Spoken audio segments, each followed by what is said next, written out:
This week, a senior U.S. official said negotiators went 90% of the way to a deal between Israel and Hamas. Included in that agreement are plans for a ceasefire and for Hamas to release the hostages it holds.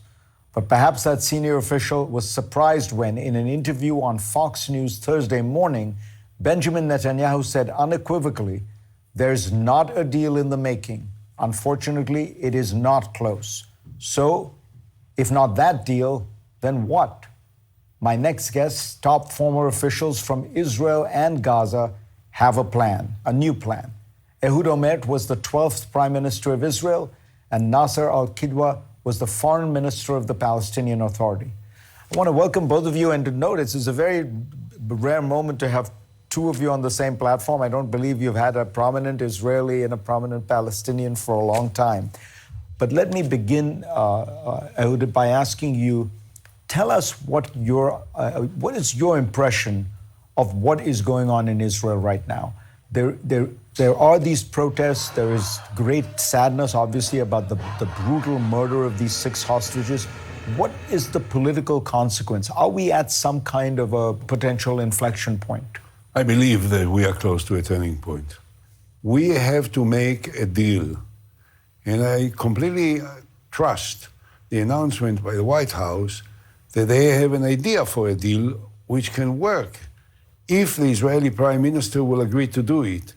He doesn't want to do it not because of any reasonable reason regarding the security or the national interest of the State of Israel, but rather because it doesn't fit in with his own personal considerations and political interests. And this is quite obvious to everyone in Israel and his former partners to the coalition, the generals, the former chiefs of staff, Gantz and Eisenkot, who know something about military and something about this Philadelphia corridor, say that this is nonsense.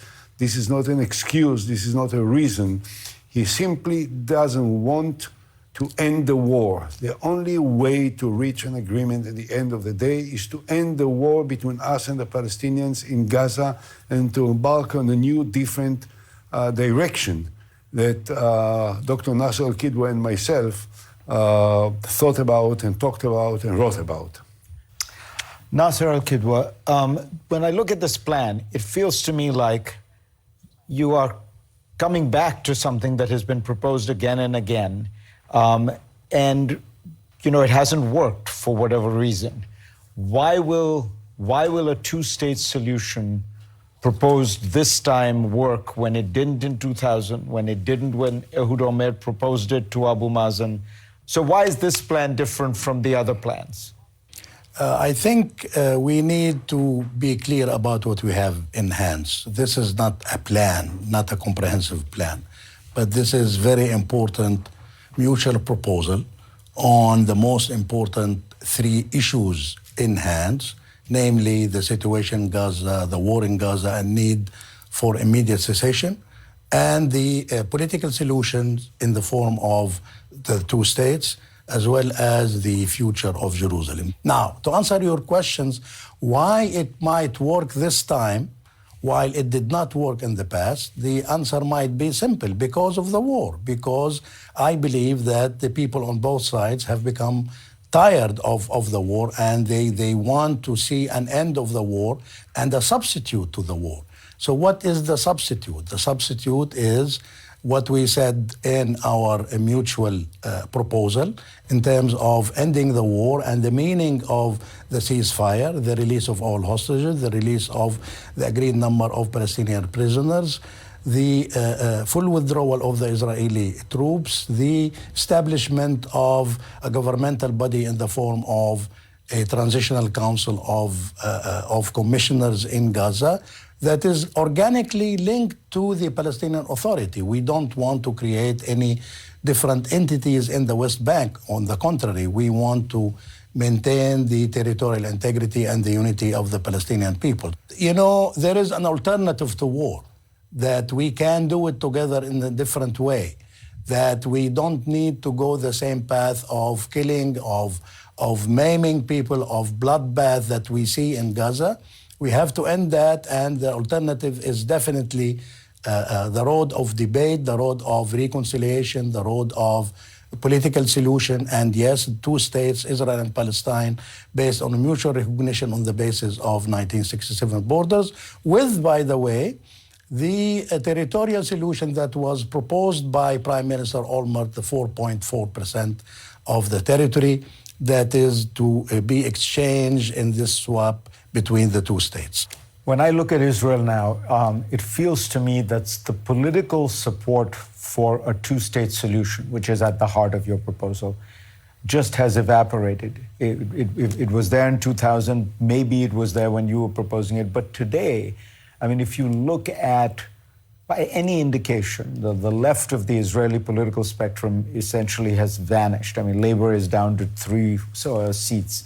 If you look at what the Knesset did when they passed a resolution that said there will be no two-state solution, that was voted for by many more members than Bibi Netanyahu's coalition. A very thumping majority of the Knesset voted for that. I think only 8 people voted against. So at this moment, it feels like, Israel is just not going to go for a two-state solution. Farid, this is precisely the reason why we have to put it right now on the agenda. It's time to change direction. We are going to defeat Hamas. We already defeated Hamas. Maybe we'll kill a few more, and there will not be any Hamas left. What then? There are 6 million Palestinians. I commend Dr. El-Kidwa for his courage to understand that this is not the time for avenging each other. This is the time for moving away from the bleeding of this terrible confrontation that we had into a direction that may offer a new horizon. And that's what we're trying to do. It's highly unpopular maybe now amongst them and amongst us. When it will become popular, it will be very easy. It's now difficult, therefore it's the time now to stand forward without any fear and to understand that we are fulfilling a mission that will change the Middle East and maybe will change the world. Next on GPS, and in this scenario, what does one do about Hamas? And we are back with Nasser al-Kidwa, a former foreign minister of the Palestinian Authority, and Ehud Olmert, the 12th Prime Minister of Israel. Nasser al-Kidwa, what to do about Hamas? Because Hamas, let's face it, it has been historically quite popular. There's a large segment of Palestinians who believe the Palestinian Authority has been corrupt and feckless and maybe collaborated with Israel and on security. And so the alternative of Hamas has always seemed attractive. They did win the elections in Gaza, though after that they kind of stayed on. But even in the West Bank, one of the reasons the Palestinian Authority doesn't want to hold elections is because Hamas might win. What do you do about Hamas? Can it have a role given this political legitimacy that it has among a large segment of the Palestinian people? With regard to Hamas, let's start by presenting an alternative for better future, for better life for the Palestinian people and their kids and their children, for better education, for better economic situation, for better opportunities, etc., etc. So it's not a matter of being tested, the Palestinian people being tested every few weeks, or they should cooperate in a certain way. No, but it's a matter of providing them with better options. So let's start from here. Secondly, I think that in any way the result of this war will be clear. I said repeatedly that this war will lead to a new Israeli government, to a new Palestinian leadership, and to a new Hamas. And I still say that. I don't hesitate in saying that, and we need to have different kind of situation in Gaza. Now, what we propose here is to have a governmental body composed of commissioners, transitional body of Gaza commissioners, with some kind of organic linkage between that council and the Palestinian Authority to ensure the territorial integrity and the unity of the people and of the land. But that body should be formed in light of consultation with every factions without direct participation of any factions, because this should not be a place for political representation.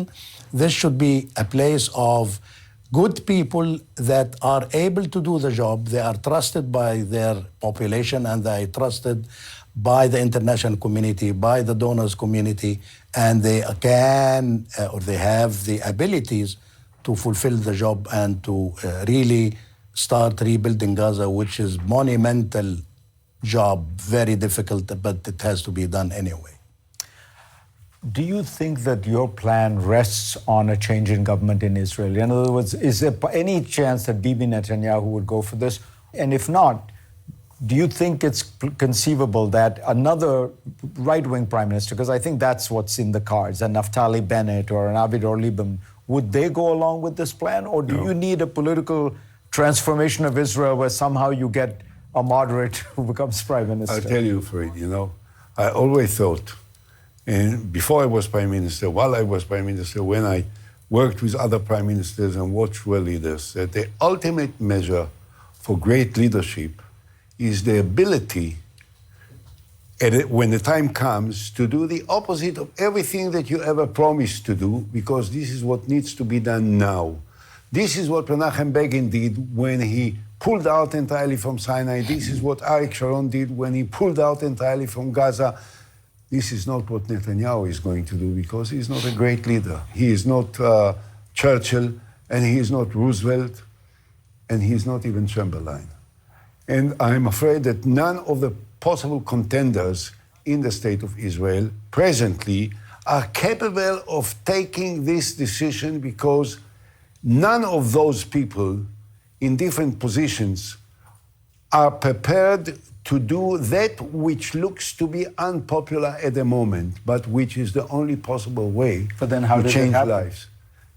The public opinion, the lack of solution, the fear of continued confrontations and violence and terror, and what some of the partners of Netanyahu want very much, like Ben Gvir and Smotrich, will ultimately lead into new elections, which I believe will take place sooner than most people think, perhaps at the beginning of 2025.